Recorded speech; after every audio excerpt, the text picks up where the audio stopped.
Hello, and welcome to Your Creative and Magical Life, which is hopefully your actual life, but is also this podcast, a show that explores how tarot, divination, and spirituality can help us live a life that sparkles with magic and creativity.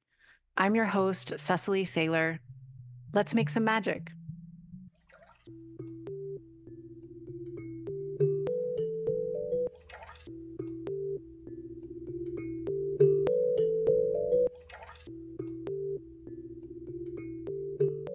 Hello, everyone. Welcome to episode 15 of Your Creative and Magical Life.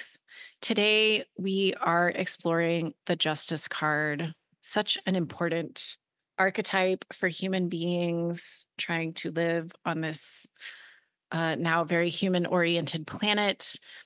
I'm very excited to be exploring this card with Maria Minnis, who is the author of Tarot for the Hard Work, a entire book that centers the tarot archetypes as lenses for us to consider our own personal and collective justice work. I was really captivated when this book came out and really excited to see something like this existing. And I think there's obviously a lot of interest in learning tarot, but I do think tarot has a lot to teach us about how we want to show up in our values and how we want to take action and not just kind of watch things happen, but participate in the creation of the world. And so Maria's book is a guidebook, it's a workbook, it's a place where we can really dig into that. So I'm excited to have Maria here today. I'll tell you a little bit more about her. She's a tarot artist and reader based in Los Angeles. She does readings, she writes, she hosts classes and rituals, and she's been doing this work since 2017, helping thousands of people along the way. Maria says, I'm not a healer. I psychically help people find ways and resources to heal themselves. Her work orbits everyday magic and holographic thinking in the context of social justice, erotic sensuality, and liberation. Sparked by a Kundalini awakening after a near death experience, Maria's business and practice is inspired by voids, whale songs, Southern ritual, the moon, movement, radical liberation, personal experience, plant wisdom, infinite interconnectedness, and clouds. Maria, I'm so happy to have you on the show. Thank you for being here. Thank you for having me. I am also happy that we are connecting today, and I'm excited to get into justice and all things justicey. Yes, let's do it. I thought we could start by looking at the card and maybe we could co teach a little together around what we see, what's here. And I'm holding the Fyodor Pavlov tarot deck version of the Justice card, but we can also, reference the Rider Waite or whatever you want. But yeah, maybe we can just start by helping listeners see what's here, describe the card. What are you noticing? So I love this rendition of the card. I honestly wasn't familiar with this deck until now, and so what really strikes me, like the very first thing I notice, is that we don't necessarily see a completely balanced scale. However, this is the archetype of justice. And I think that really speaks to the fact that justice and what is considered fair doesn't necessarily always have to be the same thing. That the world is not necessarily black and white. That justice is it takes into account more than just one perspective of what's right and what's wrong, and that doesn't necessarily and what's right and what's wrong isn't necessarily what's dictated by mainstream dominant narratives. And so from their perspective, um, from a liberation perspective, what we see might be fair and altruistic and equitable may not seem quote unquote fair by those who are currently wielding power over people rather than power with. What is your favorite thing about this card? There's just so much here. Yeah, well, I'll just point out I love the point you make, and I think that's probably something we'll get into a little bit more, like the subjectivity of justice and how we personalize it, but also how we try to collectivize it at the same time. Like that's where justice exists. Like it isn't only a personal concern, right? It's like mainly for the the numbers of us, like how we live together. But yeah, usually in this card we see a female figure or a feminine figure. And in this card, the figure is standing up, but often we'll see the justice figure seated. She's standing in this card between two pillars, which kind of reminds us, or reminds me anyway, of the Hierophant as well as the High Priestess. And yeah, she's holding the scales, and here they are like coming into balance or coming out of balance. They're slightly off, like you said. And she has a sword that she's in this card is holding like down toward the floor. But I think in the Rider Waite, we see her holding it up kind of like in Queen of Swords. Is that what Right, right. she's Yeah. got a lot of, like, flowing robes and this, like, white tunic kind of dress, and then there's some gold accents, like, in her ribbon, in her hair, and in the scales. I love that you pointed out the sword.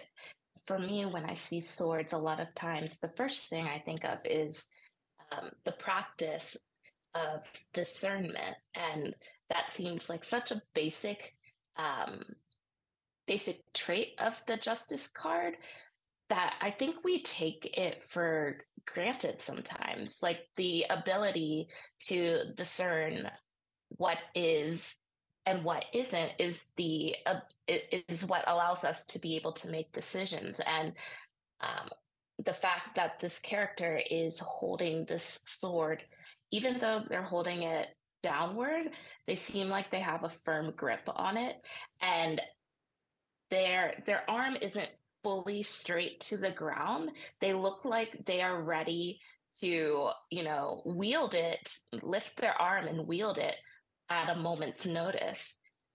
So I think that's really interesting that, like, whether the sword is pointed down or not, we might be able to look at the grip in order to channel the justice card's theme of being ready to act on justice when the situation calls for it.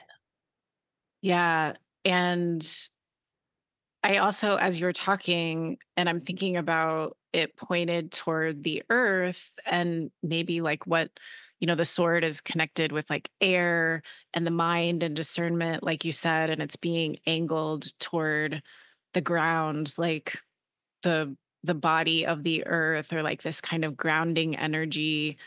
And maybe even thinking about, I'm making some leaps here, but maybe even thinking about like how we grapple with justice or our sensibility of justice in a kind of earth-based or nature-centered sort of way. That question could just hang in the air, but um I really love what you said about action, and that's one of the things I think is really important about this card. So, yeah, how do you see action in relation? This is a more active presentation of the justice figure for one thing, but for you, how does action like fold into the lessons of this archetype? I think justice is action. I Yes, there is value in what we perceive to be justice, but if we don't act on it, then what are we really bringing into action? Are we actually moving the scales? Are we actually even interacting with the scales? It's one thing to have an opinion on what a more equitable future looks like, but it's another thing to commit to that action. And yes, swords, I think about air, and one thing that comes around with air is communication. And for me, it's like, okay, well, justice in action language we've got to walk it like we talk it. We have to live the ideals that we believe in, and that's what justice is. I don't think it's just what happens in a major decision or in a courtroom. It's how we move through life and how we realize that we are active agents of bringing about justice in this world every single day, whether, we are a judge in a courtroom or we are a bystander who has the option to be active. Justice doesn't do much when it just stays in our mind. I love how you said that, and I think that's so important in this card. Like, we can sit on our butts and scroll through, like, social media or, hear what's going on in the news and have a lot of opinions that are based on whatever our values are and what the kind of world that we wanna see.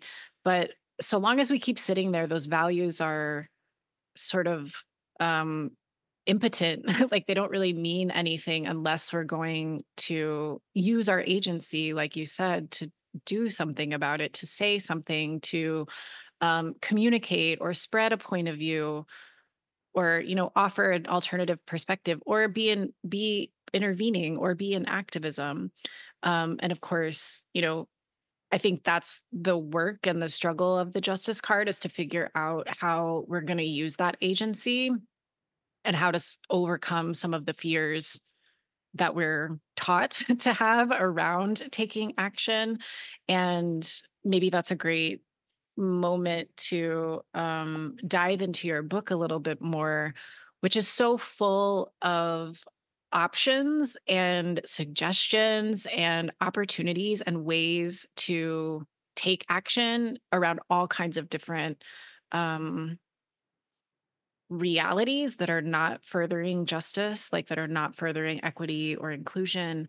And before we kind of come into the justice section of the book more specifically, I'd love to hear about your creative process making this book. Like, how did it start for you? How did you know it needed to become this thing? And I imagine there's probably some intuitive guidance or some messages from the universe you were getting along the way. So, yeah, where did it begin? For sure. Yes. Creating this project was definitely a work that I felt like I needed to offer the world, but also work that I needed to move through. In Tarot for the Hard Work, in the introduction, I say, I am doing this work alongside of everyone who is reading it. I don't consider myself to be the expert on anything, but I can share what I've learned and observed and practiced throughout my social justice journey, I guess you could say. The book actually started out as a little notebook that I had for myself um, years ago after the 2016 election. I found a lot of people feeling emboldened about expressing particularly oppressive beliefs and impacting people's lives negatively based on those beliefs. And I thought, well, I don't have, a ton of money. I don't have a ton of time, but I know there's got to be some way that I can push back against this wave of hatred and violence. And so I looked around my community in Western Virginia, and all of the sort of anti-racism groups and resources that were locally available, they were primarily geared toward white people. And I'm a Black woman. And I really celebrate that those resources exist. But it sort of felt like, well, that's sort of like racism 101 for someone who has lived in a Black body all of their lives.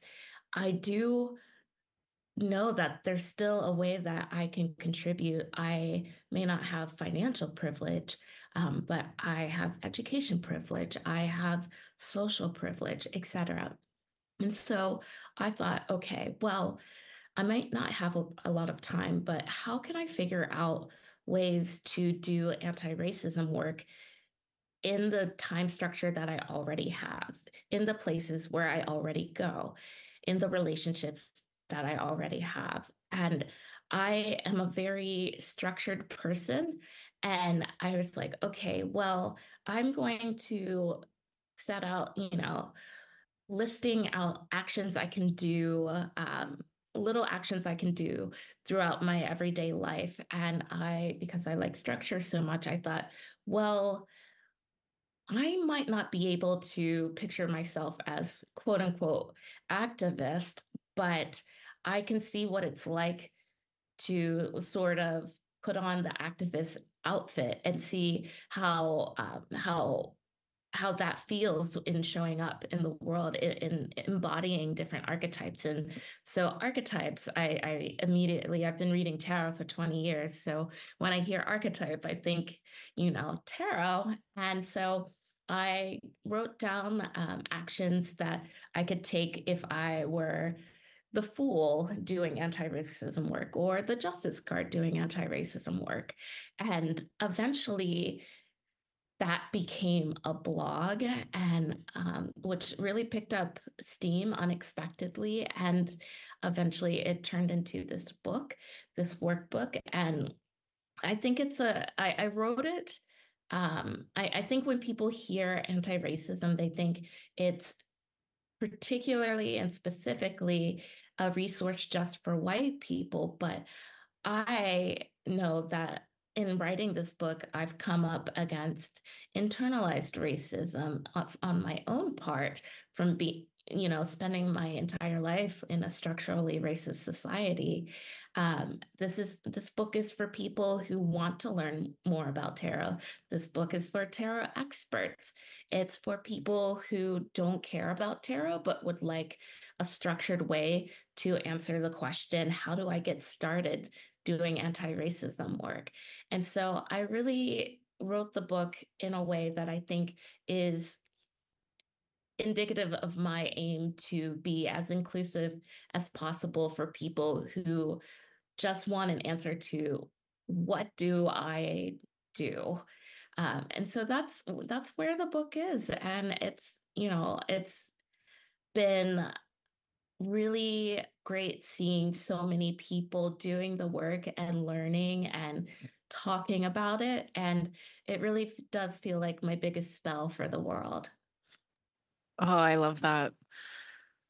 Yeah, and I'm curious, what has surprised you or what has stuck with you? Because the book has been out now maybe for 6 to 8 months, something like that. Yes. It's really interesting, and I think a really beautiful example of that. The book came out of this longer process, and I suppose that's not unusual, like, a lot of books come out of a long process, but something that started in a notebook and then became a blog and had a kind of community engagement element to it, and then became this full collection that can go exist on its own and live in someone's house and help someone do the work for months or years on end. And there's also that part of the creative process when publication happens where it's like the creation goes out and lives its life and it starts doing things that we couldn't have anticipated as the creator. And so I'm wondering what, yeah, like what have you seen happen as the book goes out there and interacts with people? Are there stories or magical moments or things that are really surprising you? It might sound simple, but the thing that always blows my mind is whenever I find out that um, a new book club has started from this book, or that an existing book club um, has adopted this book as their book of the month or something like that. That feels really exciting for me because I don't think that anything that we do is in a vacuum. And I think a lot of times anti-racism work can feel heavy, and to know that this book can bring people together to sort of provide support, insight, inspiration, stories, I think that just adds texture to their experience working through this book. And I also think that community helps us avoid burning out, which is something we can often run into when we decide to take on anti-racism work super independently. And so the fact that this book is cultivating community, something that is so important to me, especially in a society that is facing a loneliness and isolation epidemic. That feels really powerful to me, and that's one of the things out of my entire life that I am the most proud of, is bringing people together. Yes, rightly so. That's a huge accomplishment and so needed. Like you said, I think that is a crisis of our culture at this time, and it really helps oppressive systems persist because Mm. individually we feel helpless. We don't know which communities to connect to further the values that we feel are being like chipped away at or eroded. Mhm. And as long as we stay in that sensibility, the system continues to, do what it's doing. So, Right. what a gift to all of us that you Thank created you. this book. Yeah. And I just want to point out to folks kind of what you'll find in the book. So, it moves through each of the 22 major arcana archetypes, and each one becomes, as you said, like a guide or a teacher or a portal where we can explore what anti-racism work might look like for us with that eye toward collective liberation. And you have this wonderful quote, um, I think in the introduction, where you say, if we can use tarot to inspire and enlighten personal evolution, why can't we do the same with community transformation? And your book and the way people are using it are proving that like tarot can do that, and that with with your guidance and the way that you put it forward in the book, that community transformations are possible. That's so awesome. And so each section with each card will have a description of the card, and then you have these, something I really love, you have this embodied keywords section to really help kind of like connect the essence of the card to people. You offer some correspondences with the card that kind of range from like foods to rocks to plants to animals. There's information how we can view the card in terms of liberation work. There's also a little essay in each section that kind of looks at some aspect of the systemic reality that we live in. There's an education piece, like about how certain mechanisms are perpetuating oppression and exclusion. Some of those topics are like othering language, honoring Black motherhood, the intersections of race and disability. You also have affirmations for each card and other places to be learning and a toolkit for action. So I'm just wanting to let people to know, if you haven't encountered the book yet, that there's so much here, and it would be impossible to come away from like working with this book and feeling helpless ever again. Like there's just so much to pull from. So all of that laid out, I was wondering now if you could read the first page of the justice section. Absolutely. Right in the middle of the Major Arcana's second row sits Justice. Here is a stable position for fairly evaluating our outer and inner growth before proceeding toward the line of collective superconsciousness. Justice points to the middle way. Stationed above the moon, Justice says that we become more whole when we align with and act in truth. This archetype contemplates the causes and their effects. For every choice we make, there are options we rejected. Justice makes mindful sacrifices and shepherds people through decision-making processes. Justice notices where their energy goes and checks for any spots of energetic leakage. Often depicted with weight scales, this character ensures balance between what they give and what they receive or achieve. Excessive work for insufficient results is time wasted. Exorbitant results from minimal work suggest that they have more to offer. This card advocates for fairness, but they know that the concepts of quote unquote fairness are complicated. The more they experience, the world and interact with different people, the more they graduate from black and white thinking into spacious gray areas. Justice relates the micro to the macro. Our individual lives constitute the micro, which shapes the collective, the macro. As such, justice wields their sword of discrimination wisely, aware that there is no singular path toward liberation. What works here might not work there. What fills one's cup might drain another's. Multiple truths can be true at once. Justice meticulously considers how their actions impact their communities and determines, with crystal clear intention, future actions through highly contextual lenses of truth and balance. Thank you. I just love how you articulate all of that. And I wanted to highlight these last two sentences. What works here might not work there. What fills one's cup might drain another's. Multiple truths can be true at once. Justice meticulously considers how their actions impact their communities and determines, with crystal clear intention, future actions through highly contextual lenses of truth and balance.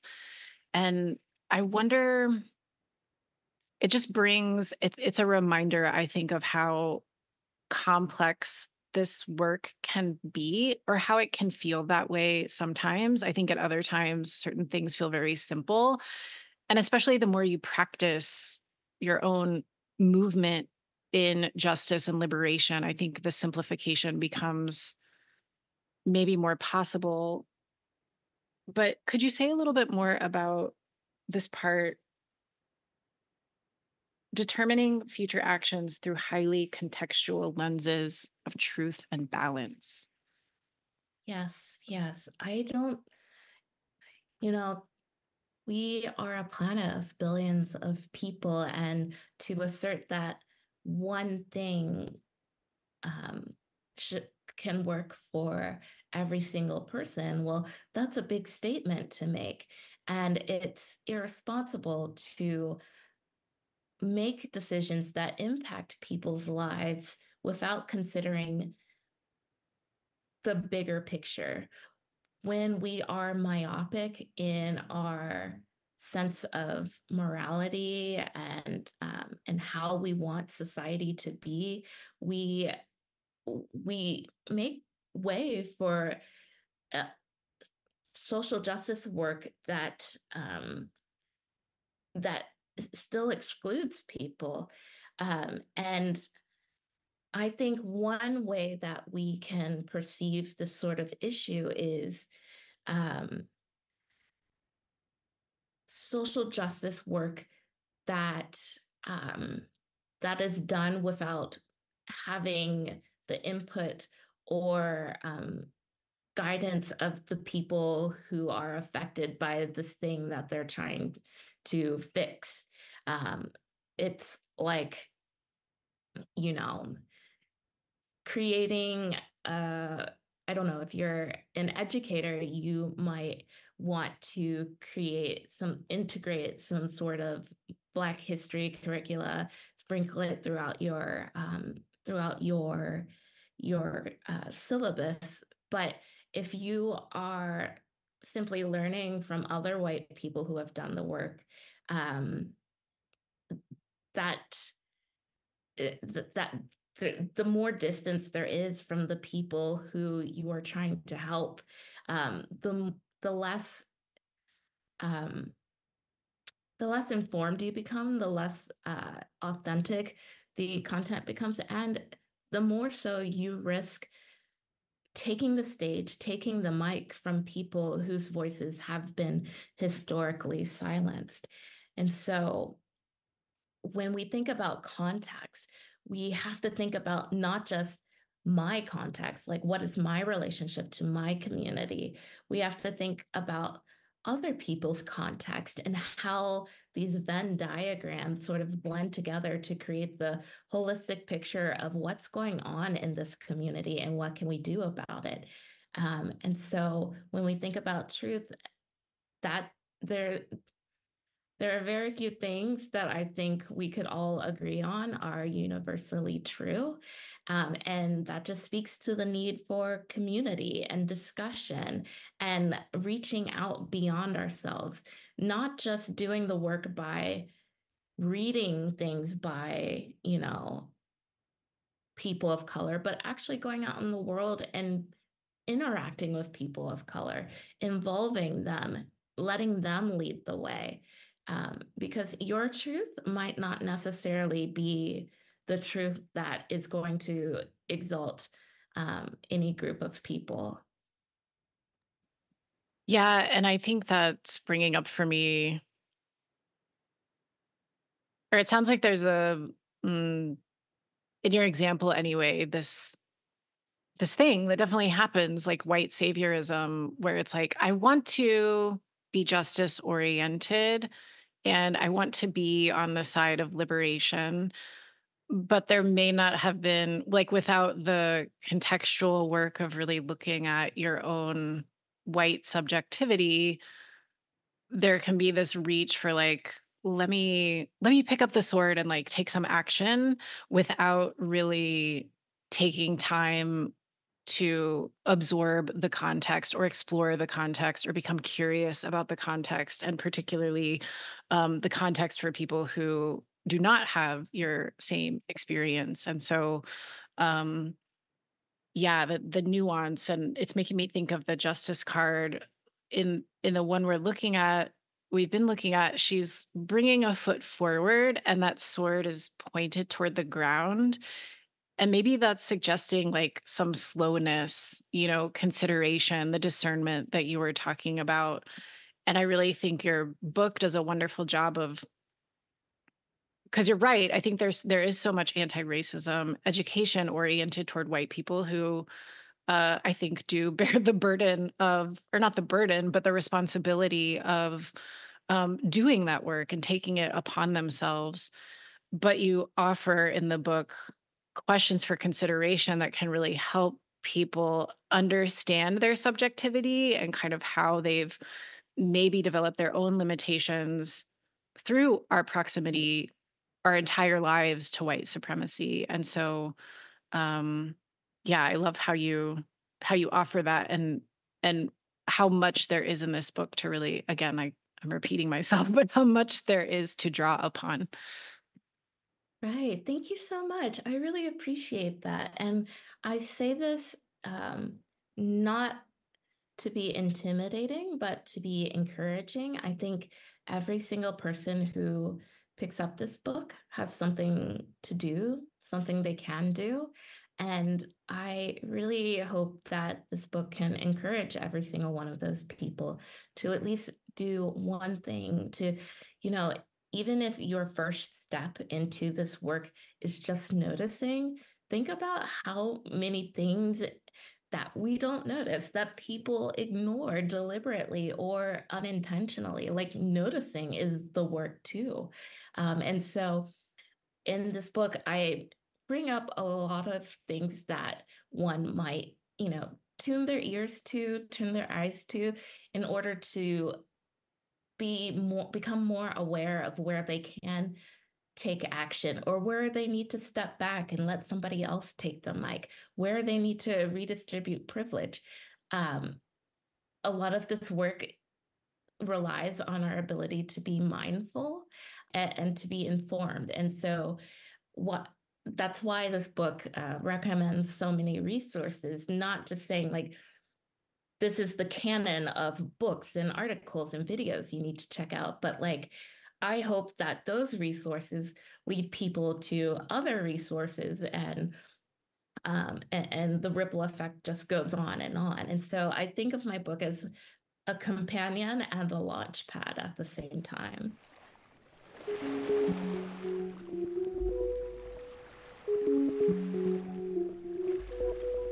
Pardon the brief interruption, listeners. I wanted to take a moment to invite you, if you are enjoying this show, to support the work of myself and Typewriter Tarot. And one way you can do that, that also supports you in return, is by joining our Patreon. For just $6 a month, you get access to any and all upcoming workshops. You get a free seat, you're already included. You also get recordings to upcoming workshops. So, any classes you're interested in, but you miss, the recordings are going to come right to you. You also get access to our growing library of previous workshops and classes, which cover different suits in the tarot. They cover different ways of bringing magic into your creative practice. There's lots of good stuff in there.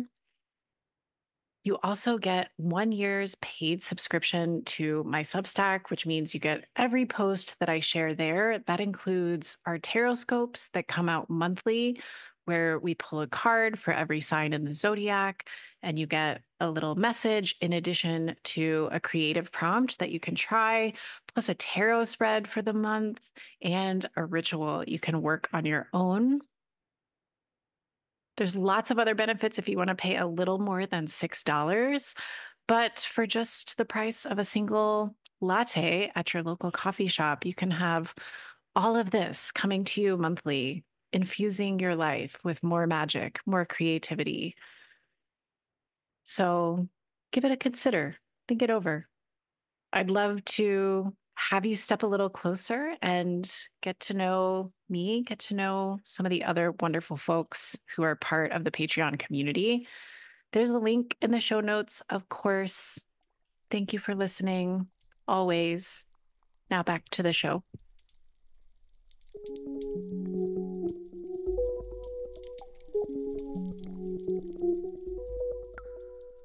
Yeah, you mentioned the book as a companion, and I think that's a really beautiful way to think about it.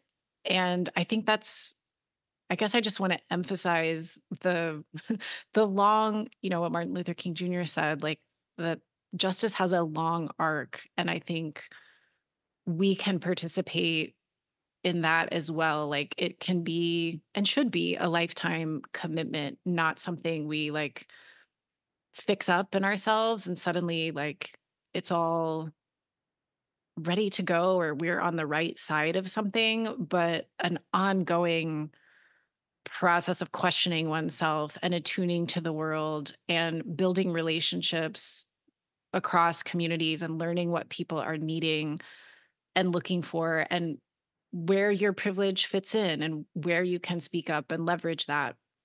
And it's such a the world is so complicated. We are so complicated individually. Communities are complicated. And so even though I think, especially as the world becomes sort of crazier and crazier, we would love a quick fix. And I think capitalism teaches us to like want really quick, immediate things.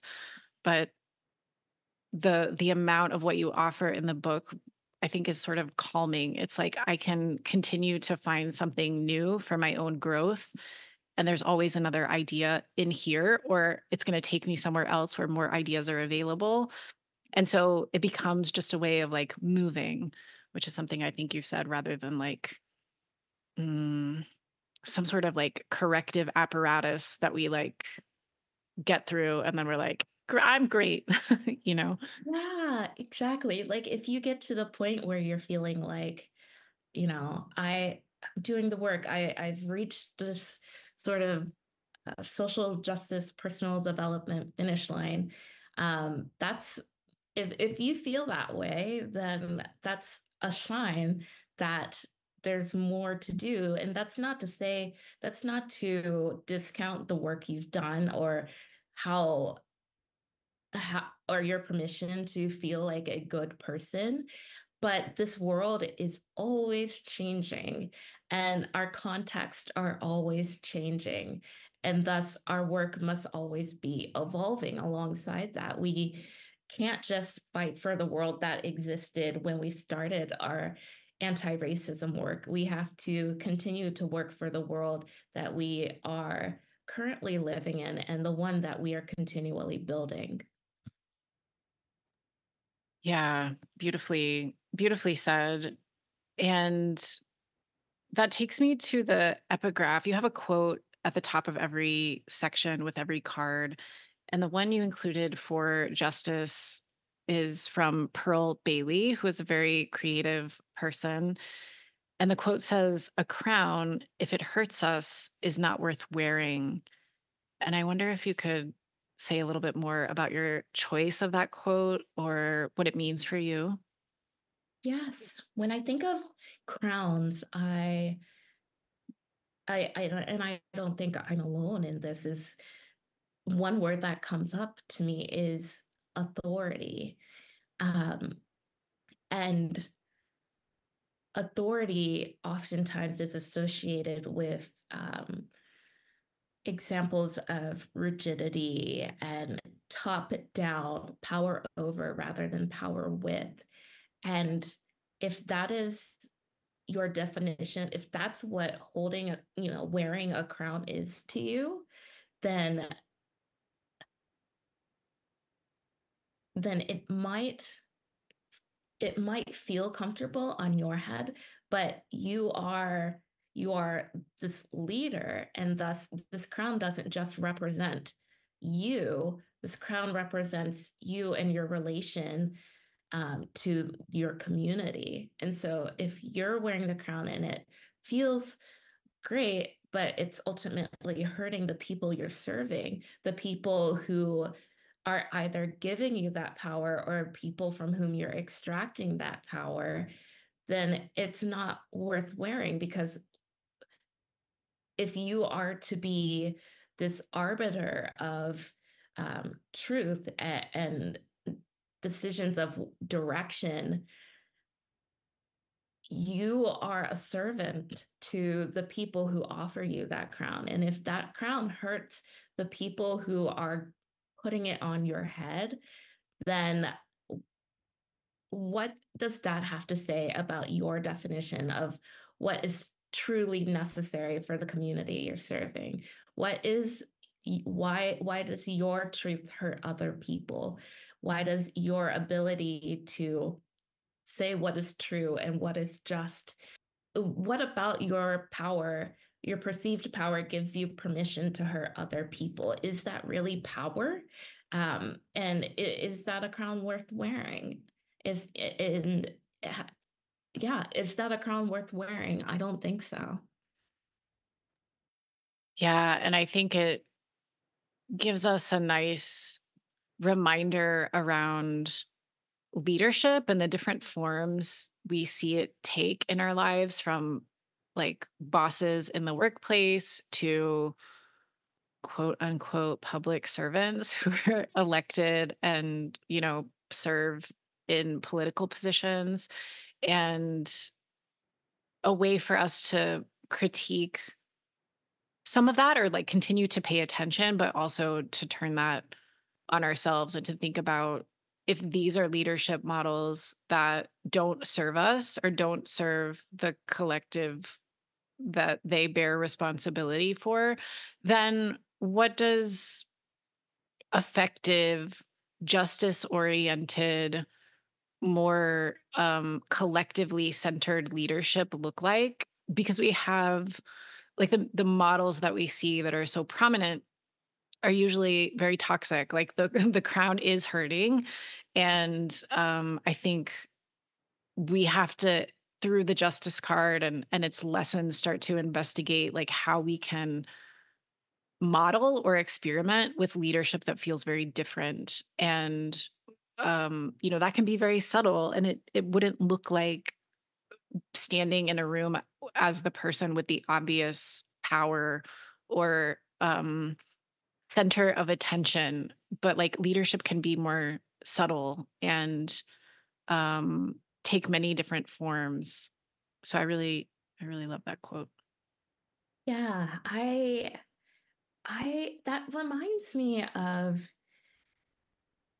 how, and this sounds tangential, but I will circle it back to this, is this sort of idea that like if I'm if I think I'm the smartest person in the room, if I'm the one who thinks who they have all the answers, then that's perhaps not a room that I need to be in.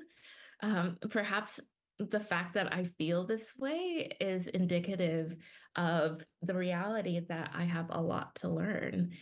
Um, and so if you're this leader and you feel like you have all of the answers and you know the one true straight and narrow path for a larger subset of people, then if you get to that point of confidence, I invite you to explore, what is it that I have to learn? What is it that I can learn? Because there always is something you can learn from the people you quote unquote serve. And if you're not continually learning from them, then your power becomes less relevant, it becomes less useful, it becomes more, about dominance rather than um, group leadership. And I think that's toxic. I think that's really dangerous. I think anyone who says that they know the one right way to create a more ideal future for all of us, I think those people are the most dangerous people in our society. And I genuinely have fear against those people. But but I also but my belief in the collective is an even stronger feeling. Yeah, I think that's a really important point that when we see people, the all knowing figurehead or leader, like immediate suspicion, and just thinking about where we are in, I guess, the timeline of history with 8 billion people on the planet and decades or centuries now of like, I guess, like civilized living, quote unquote, with like agriculture and economies and trade and all kinds of technologies and this idea of borders. And like, there's so many different kinds of issues and crises that different nations are dealing with. And none of them are simple anymore. And maybe they were never simple, but yeah, it's just really unfortunate that we don't have a lot of guidance in terms of moving through nuance together and finding solutions that are reasonable and are not ideological. I'm probably stating the obvious. These are things like we're confronted with every day, but um, I love what you noted about that. And I wanted to take us into the creativity part of justice. And in every archetype in the book, there's usually some mention of either a creative work, like art to connect with, or music to connect with. And these become little sites for expansion or further unlearning. You invite readers to listen to Nina Simone. You have a poem by Paul Laurence Dunbar. You encourage people to read Toni Morrison and consume media they don't normally consume by Black and Brown creators. And I wonder what your thoughts are around the role of creativity in liberatory movements and justice work, and maybe how it shows up for you as well. Right. I think one reminder that really helps me move through this work and in these socially mindful communities is that, rare is a right angle in nature. Rigidity we don't have we not agree. We don't have any clear cut set of directions on how to create this more ideal, equitable world for everyone. And so this work is inherently creative. We are creating the world that we want to live in as we're living in the world. We're painting the road as we're driving on it. And that this work does require creativity. Yes, we do have guidance and inspiration and examples from people who have come before, who have done great liberation work. But what worked then might not work now because we're living in a different world, right? And so we have to extract meaning and inspiration and modify it and to modify it for where we are today. There is, if anyone tells you that there is a 10-step plan to, equality, then I would run the other way because like you said, there's 8 billion people here, um, and one answer isn't going to fulfill the needs of everyone. And so we have to be able to be flexible and modify our perspectives and our decisions and resources and access to those resources to to fit the needs of different people, different individuals, and communities. And so this work is inherently creative. Like there is no building a new future without a, a more inclusive future without creativity. Yeah. And I think I think that's one of maybe the sad things, though there are many. I wanted to ask you about this a little more as well. Like, we're recording this as the Republican Party is holding its national convention. We're in the midst of this call for Biden to step aside and his repeating the fact that he's not going to do that. And um it seems like, we thought some of the other elections were depressing, and this one feels like maybe the most. So far, that's debatable and subjective as well. But this, I think that's something that we're up against, is these older generations that seem to feel like they're the only ones who have the answers or the way forward, and it really, like, their lack of preparation to sort of bring younger people and younger imaginations into these conversations and to guide, like, how whatever progressive part of the country can move forward with some degree of unity.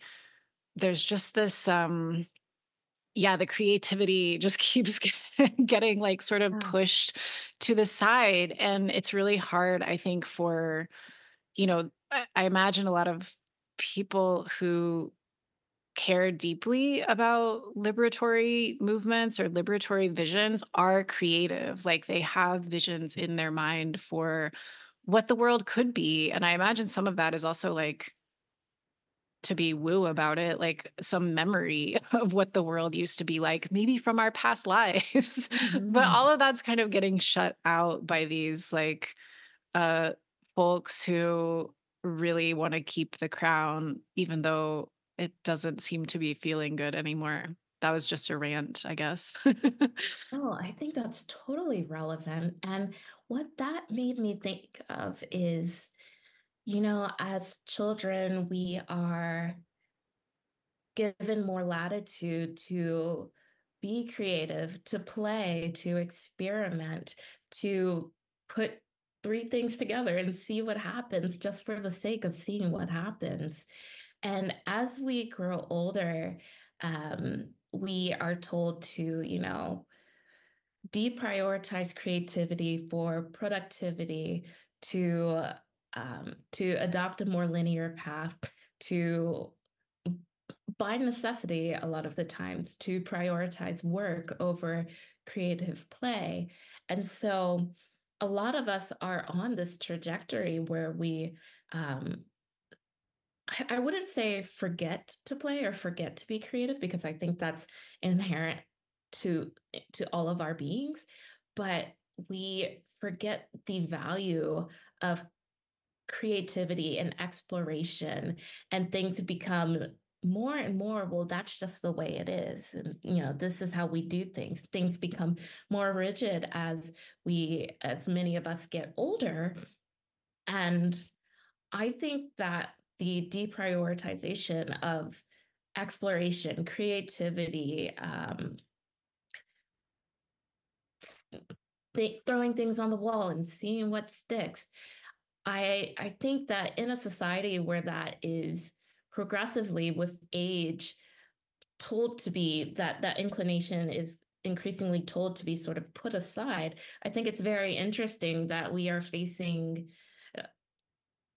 that we are existing. I mean, you just look at Congress, a picture of, each of the members of Congress. And it's interesting to see that, a lot of these people who are making these decisions are in the stage of life where, they may have been, encouraged to follow more linear thinking as they've moved further and further away from their childhood. And so I think it's interesting and unfortunate that there isn't more of a desire to reach into like younger populations and understand, not just and to not just tell them what their needs are, but because you've been there, you've seen that, but like to really reach in and ask for input and elevate their voices, because I think ageism goes, in many directions. And there are plenty of things that, people of all ages can teach each other just by nature of being in different stages of life. And so it's very interesting to, as you pointed out, to see this, current US presidential election, and to notice how little creativity we are seeing. And that's a little bit scary, considering we are creating the future. What are we creating with no creativity? We're just doing more of the same. Oh my God, yes. That was yeah, the perfectly put. It's like, yeah, we're creating the world and creating the future regardless, like whatever the future looks like is being created right now. And our present was created by, people before us and the years before this moment. And so, yeah, it's like, will we just kind of slide on into like the further perpetuation of what's already here? Or will we purposefully create something like it's being created one way or another?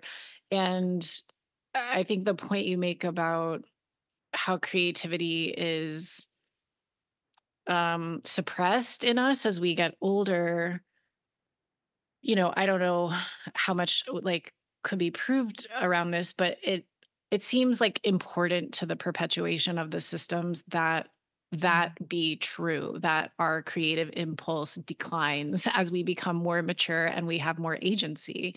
And it's like, I think that's why they're taking books out. That's one reason why they're Mhm. taking books out of libraries and suppressing conversations and the kinds of things that can be said. Like in Florida, you can't mention, or, there's like a legislative effort to take the phrase climate change out of like legal language completely when Florida, I'm going on another rant, I guess, surprise. When Florida is like the state that's a state that's highly vulnerable to the reality of this. And so to like stop people from talking about the crisis that's literally in front of them is a way of preventing creative responses to the issue. And yeah, so I just feel like it is by design. And that's another reason why it's incredibly important for like creative spirits like yourself and others who might be listening to really fight for that part of your life and that aspect of yourself and give it as many opportunities as possible to live or to play or to explore and to create, because we're going to need that. We need it now. We needed it yesterday. So yeah, I just appreciate what you said, even though it got me ranting again. Oh no. To the listeners, I was just nodding my head emphatically to your rant. And yeah, I think as much as your privilege will let you, please allow yourself to practice creativity, practice play. It doesn't necessarily have to look like jumping on a trampoline or creating a painting. It can just be asking yourself more often, what if? And maybe testing those things out and seeing what happens. You might have a lot of, adult responsibilities, but maybe there are opportunities to sprinkle a little more creative thinking throughout your day. Maybe you show up to work and you're like, I don't like the way that this thing is being done. What if we did it another way? And to propose that, that's creativity too. It doesn't result in a, 100%. painting or anything, but creative thinking, I think, is going to be it. I think it has been, it is, and always will be a huge benefit to humanity. We are like creativity is innate to being human, and for us to say that it doesn't matter or it's less important than other aspects of being human is to deny ourselves our full potential of really living and really feeling what it's like to be human. We're not automatons. We are people with, varying amounts of agency. And for those of us who do have the privilege of having free time or are in a place where they are safe to play, I would encourage those people to, instead of filling that space with what has to be done, because a lot of times things that have to be done don't really have to be done. And you know what? Actually, speaking of, uh, creativity benefits us in doing those things that we have to do, right? Mm. And so I yeah, I really love that what you brought up about like comparing this like election as this sort of like painting of what's going on in our overall society today, and connecting it to the the perplexing issue um, of deprioritizing creativity and not being willing, and for the powers that be being so unwilling to get inspiration from people who are more creative, who might be a little wackier or younger. Like, if we want to change the world, we've got to create something different. Mhm. And that question, "What if?" I think is so powerful. Like, what I think that's just a great way to simplify a creative impulse. Like, be asking yourself that question. And my brain is often like, "What if the societal collapse looks like this?" And then, "What if it Mhm. looks like that?" And what if it's like there's a lot of that in my mind. Um, but also it's so important that we do these, like, what if it was like that? And what if it could be as good as this? And what if we lived in this Mhm. way? And what if we connected with each other like this? Um, because as you were saying, there's just like that isolation part of our culture. we just feel like we're being bulldozed. Like, this is the reality. What can I do? What's the point? It's incredibly depressing to sort of live in the world in that way. And creativity really can bring us together, but also like animate us internally. And it got me thinking, like,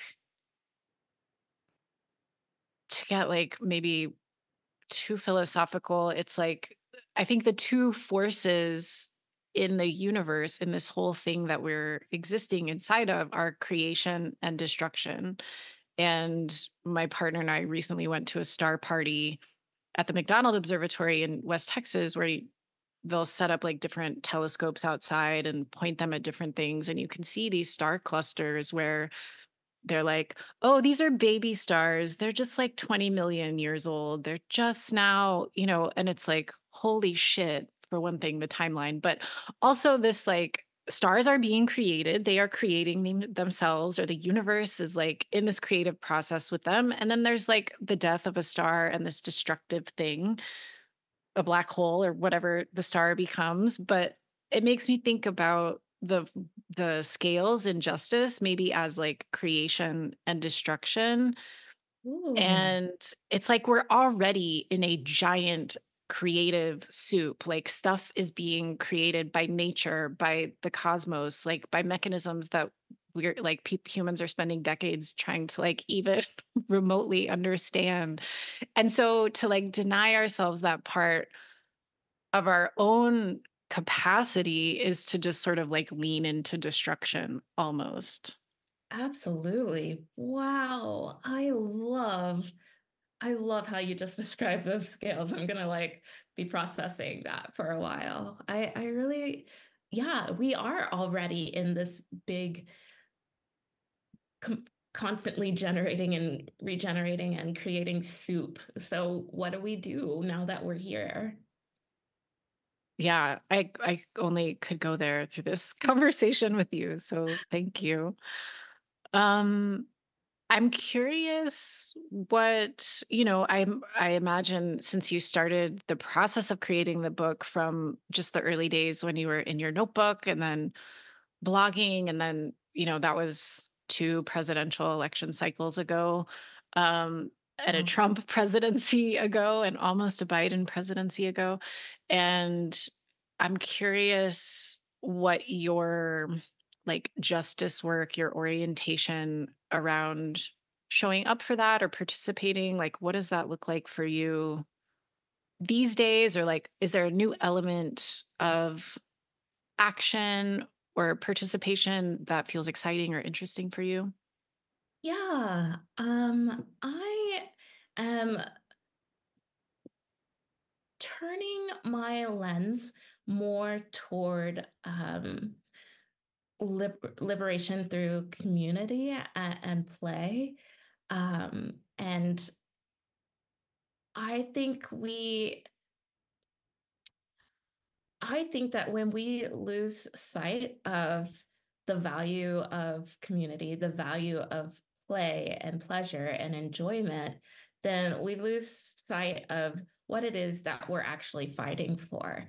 And so I am, in the process of creating some community tools and programs. I just released a podcast called Kinky Tarot, which sounds really like a left turn from my work, but I really do feel like um, kink it really aligns with my devotion to liberation work because it's, for me at least, about subverting dominating narratives about how we quote unquote should be, and the reality that part of who we consider as we is how we approach and participate in relationships of all kinds. And so it's it's something where we just go through each of the 78 cards and take 15 minutes to learn about an interesting new kink. And the focus is less so on the sexual aspect and more so on like how to improve your communication skills. How do we convey respect? How do we how do we involve consent more outside of the bedroom? How do we ask for consent around the people who we are like fighting for? And so communication and community and pleasure are sort of the avenues I'm taking my work down now, because this work can, I don't think it's ever going to feel, at least in any of our lifetimes, I don't think it's ever going to feel easy, 100% easy, 100% fun. But I just, I refuse to let the way of the world right now take away my right to enjoy my life the best that I can. And, that's something that I, alongside many other people, you know, uh, anyone with a news feed can share that that can be hard sometimes. But I am taking a more active effort to build community, lean on community, learn from community, and to encourage my community and myself and other people who are, in that periphery to go back to play and creativity and remember that we all have equal right to pleasure, and that's the world that we are creating, right? A world in which we create a space, a world that is a space where everyone is equitably allowed to pursue pleasure. And whether that's physical pleasure, the pleasure of watching your child grow up safely, the pleasure of providing an art program in your city, like there are so many routes to pleasure. And I think I do this work because I want people to be able to feel good, to feel human and feel good. It is a massive coincidence that us humans exist. And I think it's a huge disappointment that um, the dominating people in, quote unquote power are don't think that that's a right that everyone should have. Yeah, and it seems such an important um just such an important thing to emphasize. Like, if we're living inside of this incredible creation, are we just here to like work and get paychecks, or like are we Mm. here to enjoy the finite amount of like life force that we have and that we share with other people? And I think the way that we experience pleasure and our own curiosity about how the many or endless ways that we can experience pleasure or satisfaction offers us kind of like, I'm thinking of the lantern that the hermit carries. Like, the more we Mm. get in touch with what does feel good, the more we have like a direction to follow in terms of how we want to contribute, what we want to create. Like, that's a guide for our creativity too. So I think this new podcast is um so interesting and so awesome. Um I love the graphic for it, and I pulled up your website. I want to read the description if that's okay. Sure. Yeah, your favorite sexually open witch dives deep into 78 unique kinks with an expansive view of tarot. Deepen your esoteric card relationships by envisioning each archetype as an erotic, explorative being who might just turn you on. Kinky tarot episodes are bite sized because why keep listening when you can just start humping? I think I love people it. think that because I do this like anti-racism work that I'm like a very serious person, but I strive to remain some level of levity in my work. It is not, it is, I am not stern-faced all the time. I have to smile because I'm only in this body at this time in this place in once for as long, as much as I know. And so I really feel like my approach to that podcast or my book, or even just the way I show up online is it's less so me being the strict hierophant character, and more so just being like, I'm here in the world with you. I'm human too. And sometimes, and I am multidimensional, and so are you. Yeah. It makes me think of the Fool and the World side by side, and I'm Ooh. glad that after doing what, yeah, is the serious work of creating tarot for the hard work, you're giving yourself like a different outlet of exploration and still continuing to teach, but with this attention on yeah, the erotic and pleasure and these other associations, because I think we also need examples of what that looks like, and you're creating that for us, and so thank you. You can get the podcast Kinky Tarot on Apple, Spotify, or iHeart. And I'll have a link to Maria's amazing book, Tarot for the Hard Work, in the show notes, as well as Maria's website and Instagram. Maria, is there anything else you want to say to folks about the Justice card or magic or creativity or anything else?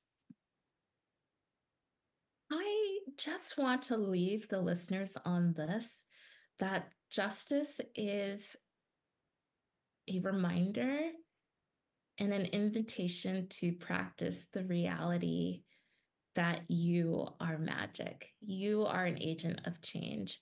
Magic is the ability to set an intention, to set a path forward, and to create change. And you are the only person who can do what you do in the way that you do it. And you absolutely are justified in pursuing your magic, because you are magic, and everything that you do ripples. Even if you can't see the end result of your work, it matters. It matters beyond what you can ever perceive in this lifetime. What a beautiful and important message. Thank you for leaving us with that. And thank you so much for coming on the show. And I personally fully, beautifully, I'm losing my words now. I can't express this. Conversation was very enriching and wonderful. So thank you for being here. Thank you. This was a dreamy conversation to have. Thank you for allowing me to be here with you and your community. And yeah, I feel refreshed. I believe in us, and I thank you for this space to be able to really lean back into that truth.